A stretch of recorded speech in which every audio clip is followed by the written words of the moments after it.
¿Por qué la estigmatización es usada como un arma en la escena pública y política? ¿Qué implicaciones tiene estigmatizar a una persona o a un grupo social? ¿En qué radica el poder de la estigmatización? ¿Estamos frente a un asunto ético y moral?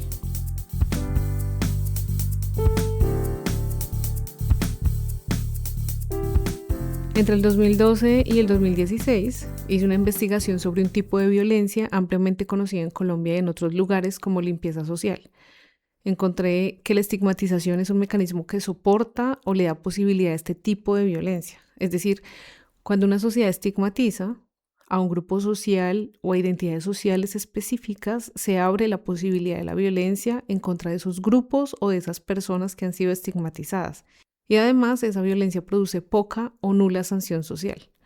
Bien dice el dicho, las palabras tienen poder. Ahora bien, ¿cómo opera la estigmatización en la escena política en Colombia? La campaña presidencial da muchísimo material para ver cómo funciona la estigmatización como estrategia política.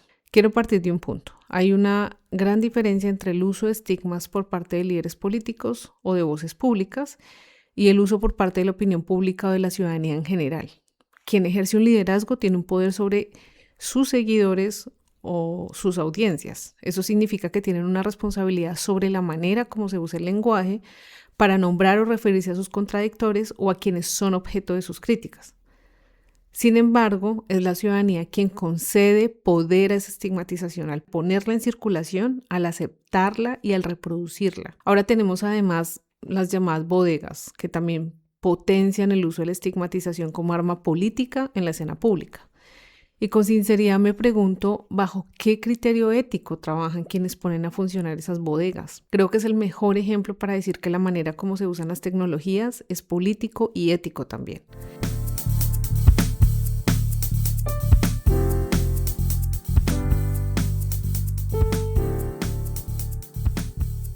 Ahora bien, ¿cómo se entiende el estigma y la estigmatización?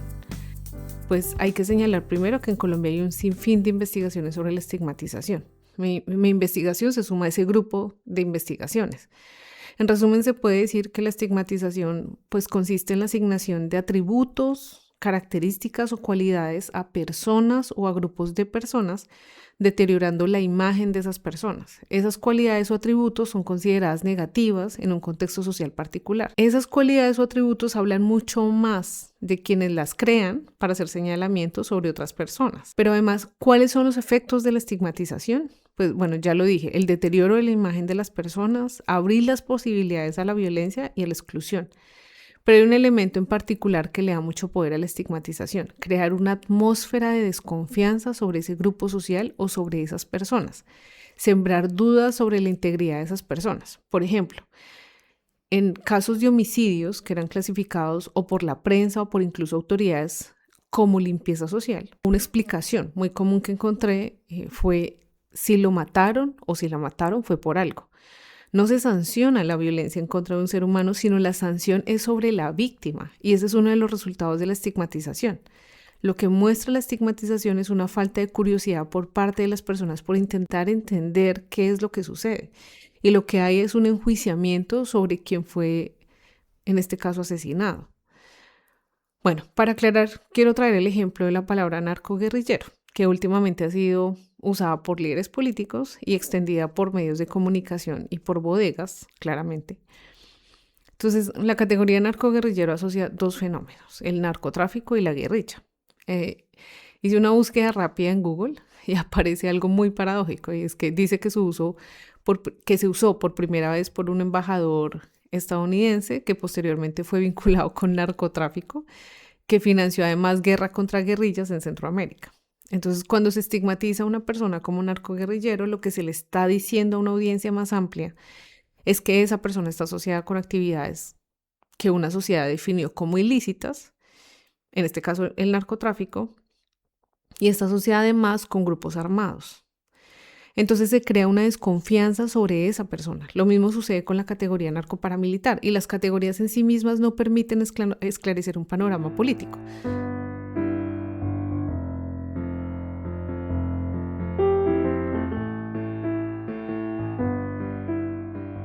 Otras categorías que he visto que ahora emergen en la discusión pública es entonces el señalamiento de personas como extremistas porque están siguiendo un candidato o de derecha o de izquierda. Y entonces esos extremistas o esa categoría de extremistas se opone a una categoría de los mesurados, que son por los que votan por facciones políticas de centro. Entonces, digamos que somos bastante creativos en en la creación de estigmas, pero creo que esa creatividad podría ser redireccionada también a entender mucho más, de manera menos simplificada, lo que está sucediendo en la escena pública. Otra categoría también fue señalar a algunas periodistas como periodismo Mossad.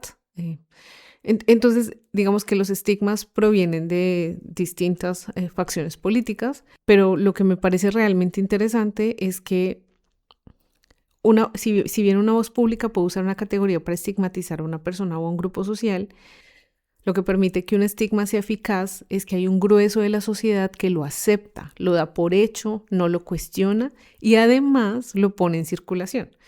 Otro ejemplo de la coyuntura política actual son los señalamientos de Donald Trump en Estados Unidos sobre los migrantes. Entonces, ha dicho en medios que son criminales y, bueno, otras barbaridades más. Lo que vemos en Estados Unidos es que su líder, al poner ese discurso en la escena pública, da el mensaje de que es posible que todos esos prejuicios, estigmas, señalamientos sean usados en la vida cotidiana. Vemos entonces un incremento en la violencia, deportaciones, tratos indignos a la población migrante. Si bien hay resistencias en el sentido de que hay un grueso de ciudadanos estadounidenses que han venido oponiéndose al incremento de la violencia contra migrantes en Estados Unidos, pues lo que se ve claramente es cómo la estigmatización de un líder lleva a que en la cotidianidad las personas estigmatizadas sean agredidas porque hay permiso para ello. Por eso es muy importante saber el poder que pueden tener líderes políticos en abrir la posibilidad de la violencia o en hacer que esa violencia se incremente contra ciertos grupos poblacionales. Porque ese líder que tiene credibilidad por parte de un grupo social, pues finalmente lo que va a hacer es expandir sus propios estigmas con esa audiencia que le sigue. El estigma perdería poder, y esto quiero resaltarlo, si hubiese una audiencia que, por ejemplo, cuestiona y rechaza la estigmatización como mecanismo político para referirse a personas y grupos sociales. La ciudadanía le da poder a ese lenguaje cuando lo pone en circulación, cuando lo acepta sin cuestionarlo y cuando no logra ver con curiosidad términos que usan los líderes políticos que ellos siguen para referirse a otras personas y a determinados grupos sociales. Incluso cuando no se pregunta por la historia misma de esas personas que están siendo estigmatizadas y cuál es el efecto de ese estigma sobre ellas. Y ahora para cerrar, puedo usar otro ejemplo que hemos experimentado, pues colombianas y colombianos que hemos salido en algún momento del país o que vivimos afuera, y es el estigma del narcotráfico. Y como hay bromas que los extranjeros se sienten con permiso de hacernos, esto tiene una larga historia que quizás da para otro podcast, pero se sienten con permiso de hacernos básicamente porque hay una normalización del estigma. Entonces, ¿cómo es posible que se reduzca un país de 55 millones de habitantes a que absolutamente todos estamos involucrados con pues el tráfico, no sé, de algún tipo de sustancia?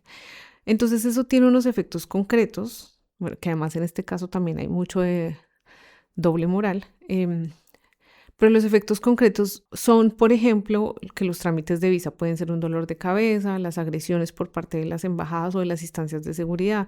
Podría nombrar una lista de situaciones. Entonces, el discurso de un líder puede tener unos efectos nocivos en donde las personas que interactúan con ese grupo social que es estigmatizado terminan ejerciendo la violencia en el día a día, en contra de ellos, porque consideran que eso que dice su líder es cierto o porque coinciden en pensar de esa manera y entonces se atribuyen el derecho de ejercer violencia contra esas personas. Ahora bien, los juicios tienen una base afectiva, o sea, ¿qué nos motiva a usar estigmas sin pensar en los efectos que eso tiene en las personas? Muchas veces he visto rabia y creo que habría que explorar si la rabia y el odio son los movilizadores principales de esos estigmas. ¿Y de dónde vienen la rabia y el odio? Si es cierto que es lo que está a la base de la estigmatización. También el desprecio. En mi investigación encontré que es el desprecio el que moviliza la estigmatización de los grupos que sufren este tipo de violencia, pues que fue objeto de mi investigación. Seguramente también lo que se moviliza en la estigmatización en relación con otros fenómenos es el desprecio. Les dejo la pregunta: ¿qué estigmas han usado ustedes y en qué casos se han sentido estigmatizadas y estigmatizados? Yo creo que la ciudadanía tiene más poder del que considera y las personas podemos tomar decisiones en la cotidianidad para construir realidades diferentes.